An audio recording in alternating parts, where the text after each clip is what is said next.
Sangai Festival Boycott tawbagi Khongjang makha chatpiyu. Laikai da wakat mi phampiyu Meira gi Khongchat chatpiyu kokomi. Miyamgi apunba kholaungna kumsigi Sangai Festival yaningdabagi Khongjang mai pakpa horakle haina Coordinating Committee on Manipur Integrity kokomi gi convener Khuraijam athawbana thadorokpa cherol amana phongdorakli.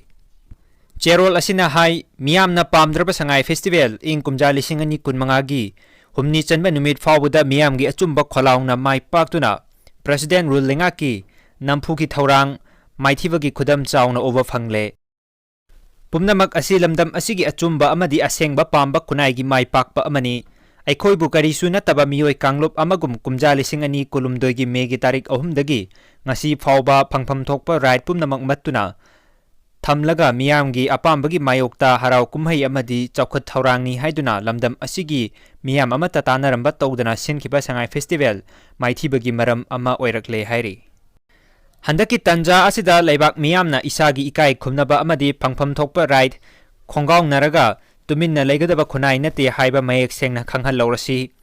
Haujikti laingak asigi wakhalon amadi makhoigi pandam wafam khangdana miyambu minamduna Laingak wayal chathaba manba thawong kaya asina laingaki tawphadraba mathongni khanduna irang asi achumba wayalda yumpham oiduna wathok asi loisindaba yadabani khanduna thabak tawdabagi matau uri hairi. Cherol asina makhatana hai handaki tangkak asida miyamna lingjen manarabadi achawba wathok kayasu miyamna thengnaba amadi mai pakhanba ngami haibedu utuna Makhatana lakadoriba matam singsu Sangai Festival khaki oiba wafam natana aikhoigi hingbagi right amadi lamdam asida singnarakpa khudingmak handaki matau asigumna chap manana lepinaduna miyam punna saruk yaminasi hairi.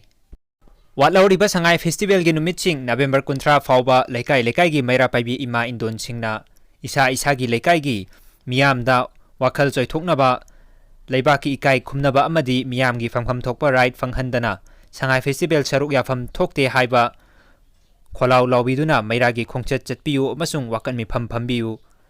Leibak asigi hojik oiriba pibam asida achamba mifam ama phamlaga wakhalon hodoknaba tanja laklabasu kokomi gi thomi singda I paw phobiraknaba kokomi gi maikaidagi wangang loising tharaktuna aikhoi handaki Sangai Festival saruk yafam thokte hairibagi maramsing masa khaina khangminana bahonnaminasi. Haujikti aikhoi makhatana state ki maikaidagi makhal amatagi festival tawdringaida miyamgi hingbagi right hana phanghannaba honagadabani amadi IDP sing masagi mayumda halangadabani hairi.